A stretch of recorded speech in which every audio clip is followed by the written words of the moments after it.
wali yazni? Can a wali fornicate? And Junaid said the affair of Allah exacts itself. Even if Allah Ta'ala unfolds it, Allah Ta'ala unfolds it, even for a wali. So can a wali have a wet dream? Well, yeah, hypothetically speaking, he could have a wet dream. So then why is the question? He's saying, Rahimahullah Ta'ala, فَإِنَّمَا يَكُونَ ذَلِكَ فِي حَلِيلَتِهِ. Well, it could happen, but his mind, his gaze, is now thinking about his wife, or thinking about a woman that's permissible for him. لَا فِي مَا لَا يَهِلُّ لَهُ. He's not thinking about women who are impermissible for him. The wali. وَسَبَبُهُ غَفْلَتُهُ عَنْ تَدْبِيرِ جَسَدِهِ. And the reason that can occur, because he's a bit heedless about quote-unquote physical matters that relate to physical, personal matters. He's lax in relation to his own physical rights. لِمَا هُوَ عَلَيْهِ مِنْ اشْتِغَالِ بِاللَّهِ. Why? Why is he lax? Because he's too busy with God, Azza wa Jal, or he's too busy with the affairs of the Muslims, without what brings him a reward, so that he forgets himself in terms of physically. كما بلغنا, as has reached us, and Umar ibn al-Khattab, Sayyidina Umar radiallahu ta'ala anhu, ihtalam.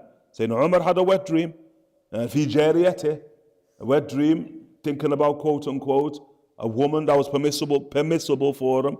وقال قد ابتلينا بهذا الأمر.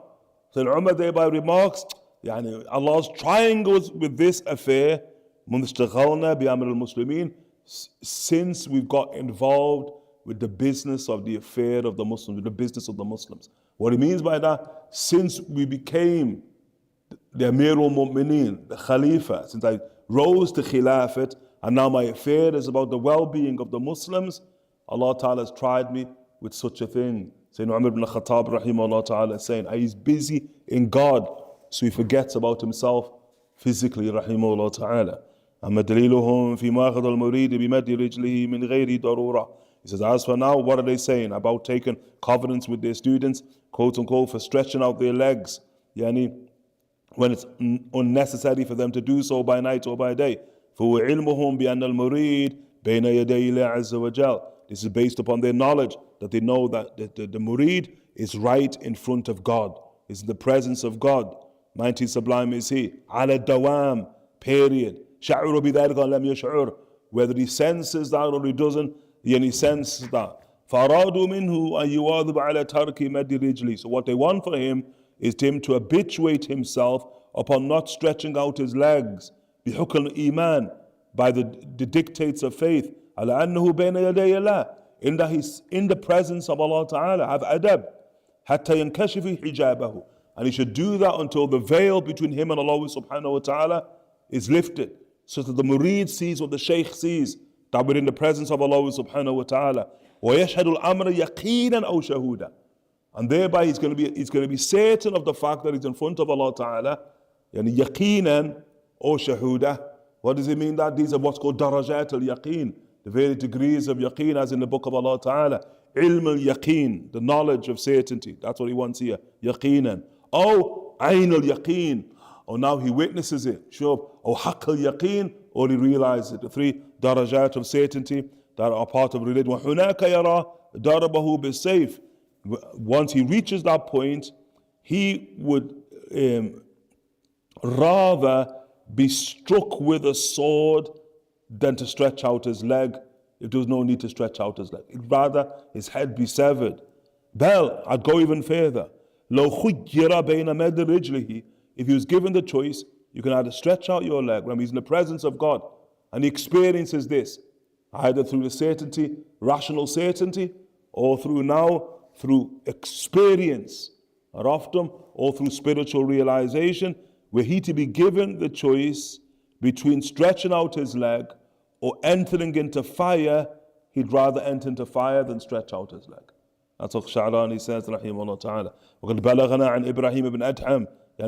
It's been related to us on the authority of saying Ibrahim ibn Adham, Imam of the Salaf, rahimahullah ta'ala, early period, died in the year 161, Ibn Adham, rahimahullah ta'ala, who said, مَدَدْتُ رِجْلِي بِاللَّيْلِ. He said, I stretched out my leg by night.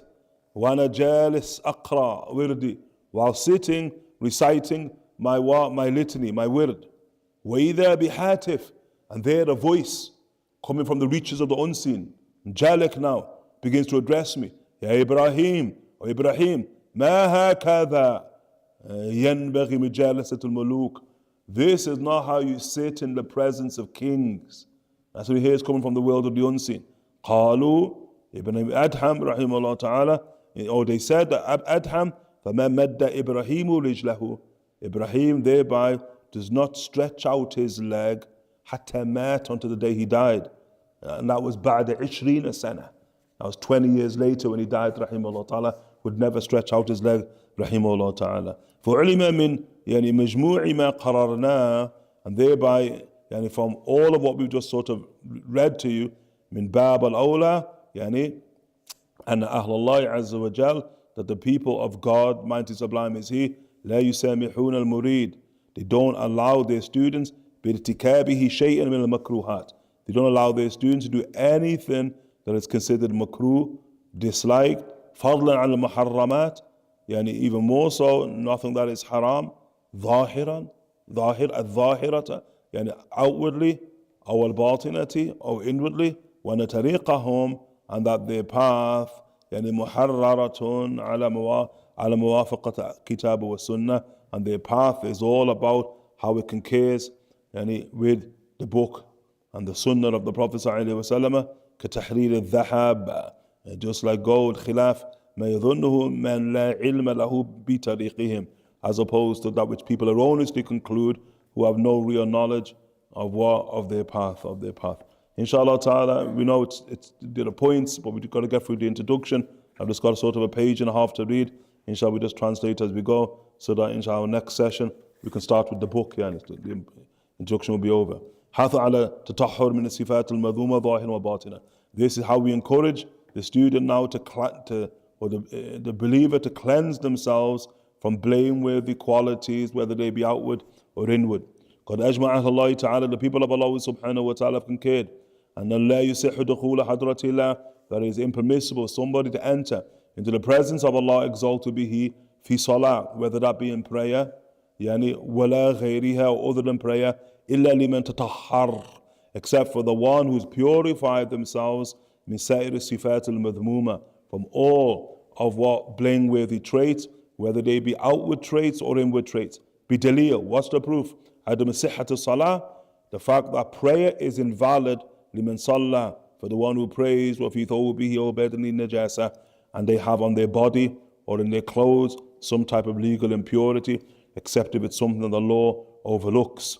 Or ترك اللمع من أعضائه, or somebody, although they purify themselves, there's a dry patch upon the limbs they're meant to purify, and so thereby that dry patch is impure, and so likewise they also. وَمِنْ لَمْ يَتَطَحَّرْ كَذَلِكَ, and likewise also the one who doesn't even purify themselves and make ablution of the like in the first place. And فَصَلَاتُهُ سُورِيَّةٌ, so such a person now, when they pray, their prayer is what? Is superficial. It's just outward. There's no inward reality to it. It's invalid. لا حقيقية, it's not real. كما أن من احتجب عنده شهود, the same here is somebody who's veiled from witnessing the real. Ta'ala, exalted be He, subhana, his heart is veiled. في لحظة, in any given moment, من صلاته, يعني in his prayer, بطلت صلاته, then his prayer is invalid with the people of spirituality. If you're veiled from Allah Ta'ala for a single moment in prayer, then with the people of spirituality, your prayer is invalid. That's like Imam Ghazali rahimahullah in fiqh. Never mind Imam Ghazali in fiqh as a Shafi'i Imam rahimahullah ta'ala, no hudur, to be present with Allah subhanahu wa ta'ala in prayer is a prerequisite for the validity of prayer. The Shafi'i fuqaha, they say, albeit for a moment in prayer, and a moment is measured in dhikr, subhanallah. The duration it takes you to say subhanallah, you must be present with Allah Ta'ala for that duration. Otherwise your prayer invalid. Fiqhan, legally with the Shafi'i fuqaha. Imam Ghazali as a Shafi'i faqih, he says, what do you mean subhanallah? They must be present with Allah Ta'ala from Allahu Akbar to Assalamu alaikum. Entire prayer. If there's one moment where you're not present with Allah Ta'ala, fiqhan, what do you mean by fiqhan? Ghazali is saying, repeat your prayer. Your prayer is invalid in this world. Not like invalid in the next world, it's invalid in this world. With Muḥammadan Ghazali rahimahullah ta'ala. That's in fiqh, shibh. And here Imam al-Sha'ranī is saying the people of Allah Ta'ala, it's not just presence with Allah Ta'ala, shuhud, yani, the witnessing of the divine subhanahu wa ta'ala. For one moment if you're veiled from Allah subhanahu wa ta'ala, your prayer is invalid. The people of spirituality, radiyallahu ta'ala anhum wardahum. And we thought that this affair was easy, yeah? وَقَدْ نَبَّهَ الشَّارِعُ يعني صلى الله عليه وسلم, the Prophet صلى الله عليه وسلم, the lawgiver, as was brought to our attention, بِاشْتِرَاطِ الطَّهَارَةِ الظَّاهِرَةِ عَلَى اشْتِرَاطِ الطَّهَارَةِ الْبَاطِنَةِ. That what? That yani, in purity ultimately is inward. And so we need outward purity to purify ourselves with wudu or the like. But likewise also we need inward purity also. فَرَادَ أَهْلَ اللَّهِ تَعَالَى, so the people of Allah subhanahu wa ta'ala, that they're going to take, quote unquote, that they want from their students, يُطَابِقْ بِالطَّهَارَةِ بَيْنَ الْبَاطِنَةِ وَظَاهِرَةِ. Okay, that they should now align outward purity and inward purity. Okay, we need both. That's what they want from their students. لِيَخْرُجْ مِنْ صِفَةِ سُورَةِ النِّفَاقِ, so that they're not people, they move out from the form of hypocrisy. From hypocrisy, there's a contradiction between the inner and the outward. No, you want the inner and the outward, you want correspondence, you want alignment, you want synchronicity. رضي الله عنه وقد نبه الشارع رضي الله عنه وارضاه فإن المنافقين في دارك الأسفل من النار, because the hypocrites are in the furthest abyss of hell. وفي حديث hadith of the Prophet صلى الله عليه وسلم إن الله تعالى ينظر إلى صوركم ولا إلى أجسادكم ولكن ينظر إلى قلوبكم. That Allah Ta'ala doesn't gaze at your forms, nor does He gaze at your bodies, but He gazes at your heart. In conclusion, inshallah Ta'ala, اتخاذ المريد شيخا, yani that the believer, the one who aspires towards Allah subhanahu wa ta'ala, needs to take a shaykh. This is all of his point. Needs to take a shaykh. And that shaykh, that guide, will guide him إلى إزالة الصفات المذمومة, on how to remove blameworthy qualities. وكذلك أجمع أهل الطريق, the people of the path have concurred upon the obligation, the obligatory nature of a human being taking a shaykh who guides him on how to remove any traits or attributes that prevent him from entering into hadratillah, into the presence of Allah subhanahu wa ta'ala spiritually. لِتَصِحَّ صَلَاةُ مِنْ بَابٍ, so that, for instance, his prayer will be valid from one perspective. In that مَا لَا يَتِمُ الْوَاجِبِ إِلَّا بِهِ فَهُوَ وَاجِبٌ. The means to the obligatory is also obligatory, a legal principle. وَلَا شَكَّ أَنْ عِلَاجِ أَمْرَاضِ الْبَاطِنِ, and there's no doubt that the treatment for inward diseases, min حُبِّ الدُّنْيَا, such as love of the world, with kibr, arrogance, ujub, conceit, riya, ostentation, hasad, envy, hiqd, spite, ghil, rancor, nifaq, hypocrisy, وَنَحْوِهَا, and their like, kulhu wajib. It's wajib, isn't it? It's obligatory for us to remove all of those inward diseases. كما تشهد الحديث الواردة, as what transmitted traditions testify في تحريم هذه الأمور, in that such affairs as mentioned are considered impermissible. وتوعد عليه بالعقاب, and a threatened punishment for the one who has any one of these blameworthy traits of the heart.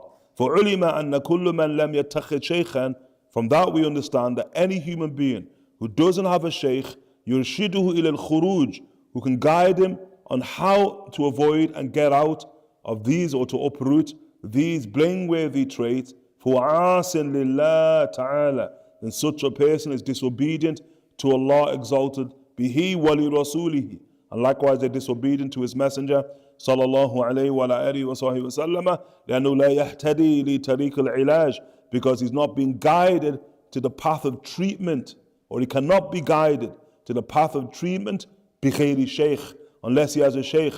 ولو حفظ ألف كتاب في العلم, even if he's memorized 1,000 books, as Sha'ranī says rahimahullah ta'ala. I remember Sha'ranī حدث عن نفسه, that he's speaking about himself.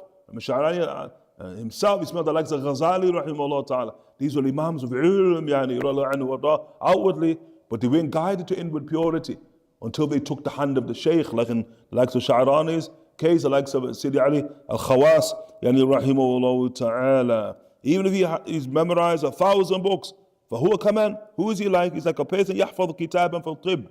He's like a person who's memorized a book in medicine. ولا يعرف ينزل الدواء على داء, but he doesn't know how to treat an illness. He's memorized a book of medicine, but he's got no experience in medicine, in treatment, treating ailments or illnesses. فكل ما سمعه وهو يدرس في الكتاب يقول إنه طبيب عظيم.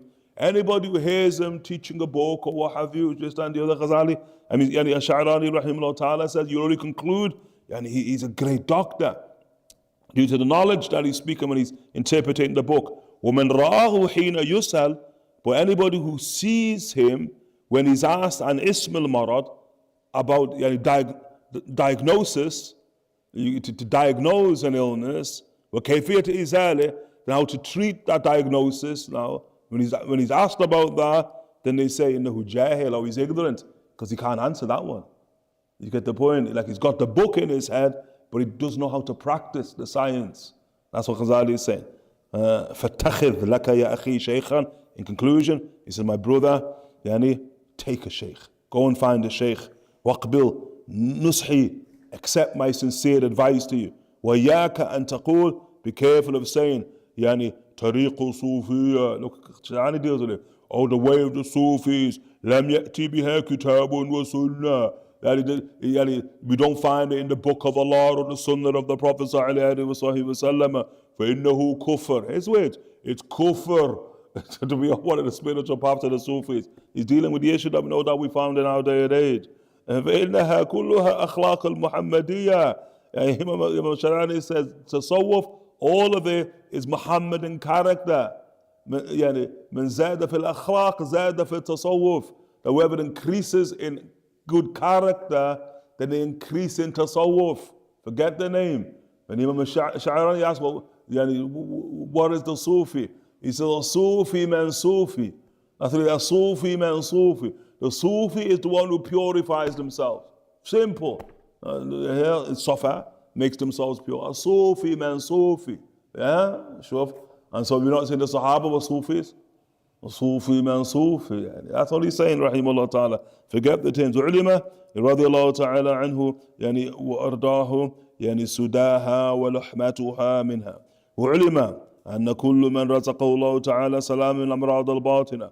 It should be known that whoever Allah Ta'ala provides or grants security from inward illnesses, like whom? كالسلف الصالح, like the early people, والأئمة المجتهدين, and the Imams of Ijtihad, فلا يحتاج إلى شيخ. Such people don't need a Shaykh. Does everyone need a Shaykh? No, not necessarily. Some people are just pure, because a Sufi man Sufi, and the Sufi is the one who's pure, and he's the one who purifies himself. So there are people who are like that, who are just born pure. He said they don't need a Shaykh. بَلِ الْإِنسَانُ عَلَى نَفْسِهِ بَصِيرًا. I'm going to quote in Qiyamah. But the human being knows himself best. فَمَعَنَا يَا أَخِي النَّظْرَ فِي هَذِهِ الْخُطْبَةِ. So my dear brother, ponder well this introduction to this book, kitab, and the book itself, وَعْمَلْ بِهِ, and act in accordance with what you've learned inside of this book and that which you will learn. فَإِنَّكَ إِنْ شَاءَ اللَّهُ تَعَالَى. Because God willing, لَا تَضِلُّ وَلَا تَشْقَى. If you do that, you will not go astray, and thereafter you will never be wretched. وَالْحَمْدُ لِلَّهِ رَبِّ الْعَالَمِينَ. All praise is due to Allah, the Lord of the worlds. لَنَشْرَعْ. Let us now engage بِعَوْنِ اللَّهِ تَعَالَى, by the help of Allah Ta'ala, في مقصود الكتاب, and in that which is the objective of the book. فَنَقُول. We thereby say, وَبِاللَّهِ tawfiq, and tawfiq only comes from Allah subhanahu wa ta'ala. Inshallah ta'ala, we finished there. Anyone have any pressing questions? There was a lot of reading, inshallah ta'ala. Inshallah, we get over the introduction. Inshallah, we can now look at the bunud. Inshallah, each of the elements of the contract or the covenant that we take with Allah subhanahu wa ta'ala, one by one. Anyone have any questions, inshallah ta'ala?